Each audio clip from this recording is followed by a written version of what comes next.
الإعلام السعودي يسخر من نادي الزمالك بعد هزيمته أمام الأهلي بنتيجة 3 أهداف مقابل 20. وأسامة حسن بيحلق شعره بعد الرهان. أول حاجة، السلام عليكم ورحمة الله وبركاته. يا ريت في بداية الفيديو تصلوا على النبي، ولو مش مشترك في القناة تنزل اشترك دلوقتي حالا وتفعل زر الجرس عشان يوصلكوا الفيديوهات الجديدة. وما تنساش اللايك والشير للفيديو. تعال اسمع معايا برنامج الشهير أكشن مع وليد المذيع عبر فضائية MBC أكشن بيقول إيه على فوز الأهلي على نادي الزمالك. يلا بينا. الدوري المصري، واصل الأهلي صدارته للدوري المصري الممتاز بعد فوزه اليوم على الزمالك بثلاثية بيضاء في لقاء القمة ضمن الجولة 14 من الدوري المصري الممتاز على استاد القاهرة الدولي. افتتح التسجيل محمود كهربا، وين كان يقول ما راح انسحب اذا لعب كهربا. طيب، وافتتح محمود كهربا التسجيل عند الدقيقة 61 قبل ان يضيف محمد شريف الهدف الثاني والثالث.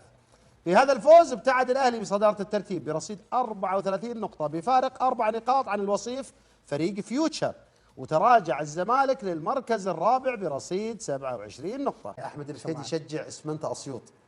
ها؟ لا والله أنا أهلاوي. أيوة أهلاوي يعني هذا فريق عريق وفريق كبير جماهيريا وبطولات. ترى التعادل اليوم هو الحالة ترى فوز الزمالك هو الحالة الشاذة. أوف. الحالة الحقيقية يا راجل. أيوة. والتاريخية هو فوز الأهلي. نعم التاريخ، مو أنا اللي أقوله يا أبو بدر، التاريخ. يا سيادة التاريخ المستشار، والله يا أبو بدر. يا سيادة أبو أحمد، أستاذ المستشار مرتضى منصور، ترى في واحد هنا يخبط في الحلل يجي يقول لك بص أنا اكسديهاتك عندي. احترام. لما جيت مصر سنة 87 ايوه فاكرك في الشقة اللي في شارع السودان. ايوه. احترامنا الكبير سعد مشار، احترامنا الكبير للزمالك والجماهير الزمالك وكل من يعمل في الزمالك ولاعبيه، لكن الحقيقه حقيقه التاريخ ما يطمس ولا يغير. الاهلي هو الفريق ذو الكعب العالي على مستوى مش مصر فقط، على مستوى افريقيا، على مستوى العالم.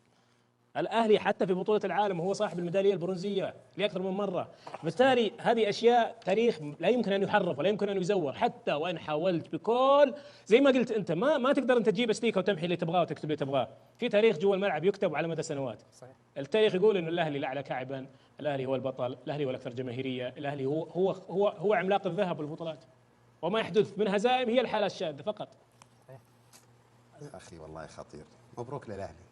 بقول لك فوز الزمالك حالة شاذة، يعني حالة نادرة كده على النادي الأهلي، إنما الأهلي معروف بقوته، بتاريخه، وبإمكانياته وبإنجازاته. ده اللي قاله لك بالنص. وقال لك كمان النادي الأهلي تاريخ لا يمكن أن يزور. هم عايزين يزوروا التاريخ وما يعرفوش إن العالم كله عارف حقيقتهم إيه. بس ادي الناس فعلا، الإعلام اللي بيفهم كورة والناس اللي بتفهم كورة، مش زي الهبيدة هنا اللي عندنا. هم عاملين قناه بيحاولوا يضحكوا كده بيها على بعض الناس وما يعرفوش ان الناس كلها بتضحك عليهم والله.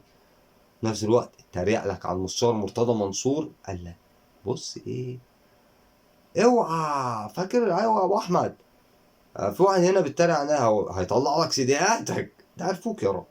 يا راجل ده انت عريت الزمالك، ده انت عريت الزمالك باللي قالوه عنك ده. هطلع لك سيديهاتك. وفاكر ساعه 1987 لما جيت مصر في شارع السودان، فاكر الشقة اللي في شارع السودان؟ ادي فضايح نادي الزمالك وصلت للسعودية وبتوصل جميعا للعالم العربي بسبب رئيس نادي الزمالك اللي مسيطرهم في كل حتة وبيضحك عليهم الوطن العربي كله. أسامة حسن اللي أنا ما بحبوش شخصيا، اللي عادي يحرض على العنف، الفيديو قدام حضرتك وهو بيحلق شعره على الهوا بعد مباراة الأهلي والزمالك وفوز الأهلي على الزمالك. شوف مع الفيديو. وحمدي فتحي واحد من افضل لعيبه في مبروك للنادي الاهلي، مبروك لجميع النادي الاهلي وادارته. لعيبه 10 على 10، لعيبه رجاله عملت دي كلامي، اللي هو اي احتكاك في الملعب هو الكوره ليهم، اي كوره مشتركه كوره ليهم، برافو عليهم، مبروك. لعيبه 10 على 10، لعيبه رجاله. هو ده اللي انا كنت عايزه من لعيبه نادي الزمالك، اللي هي لعبت في ظروف احسن من ظروفنا كالجيل بتاعنا، كل حاجه متوفره لهم. مبروك لجميع النادي الاهلي، حاجه تفرح بجد بجد. لعيبه رجاله قوي قوي قوي قوي. كل كره مشتركه اللي قلت عليها نادي الزمالك هم اللي كانوا بياخدوها في الملعب، وبلاقي لعيبه الزمالك هي على الارض. الكره للرجاله. مبروك للنادي الاهلي، حاجه تفرح. وعارف برضه هتشتم كده كده هتشتم يعني، بس انا راجل ومن شبرا بنفذ كلمتي واحلى اقرع. منكم لله والله، والله منكم لله. اللعيبه دي منها لله برافو برافو لعيبه النادي الاهلي وجميع النادي الاهلي، مبروك مجلس الاداره، برافو برافو برافو. معلول برافو 10 على 10، نجم نجم، برافو. حسبي الله ونعم الوكيل فيكم لعيبه نادي الزمالك، والله العظيم منكم لله، هتموتوا الجمهور كله اللي كان موجود هناك، وهتموتوا الناس كلها منكم لله. بتلعبوا في احلى ظروف، ده احنا جيلنا ما كناش بناخد فلوس ولا لبس، وعمرنا ما اتغلبنا فضحنا كده، منكم لله، مبروك. والله انا ما يعنينيش في شيء ان انت تحلق شعرك او بتخليه، ما انا مش فارق معايا. بس انت كل ده عشان تبين ان انت ايه، راجل صاحب مبدأ. وانا قلت كلمة بقول لك ايه، انت ما تعنينيش في شيء. انا مستغرب الدولة ازاي ما حاسبتكش على اللي انت قلته ده لغاية دلوقتي. مستغرب ازاي المسؤولين في الدولة ورئيس النادي اللي انت شغال فيه ما حاسبكش على اللي انت قلته ده لغاية دلوقتي. لا دلوقتي عايز اتكلم مع كهربا واللي قاله امام الجماهير والالفاظ اللي هو قالها، واللي بيطلع يقوله ده رئيس قطاع، نائب رئيس قطاع البراعم في نادي الزمالك، بيقول الفاظ وحركات وبيحرض على العنف، وهو ولا هنا رئيس نادي الزمالك. ده تبعنا عادي والدولة تبعنا. انا مستغرب ازاي والله الدولة ما بتتحركش على واحد زي ده وتقبض عليه. يا ريت ما تنساش تشترك في القناة وتفعل زر الجرس عشان يوصلك كل الفيديوهات الجديدة. السلام عليكم ورحمة الله.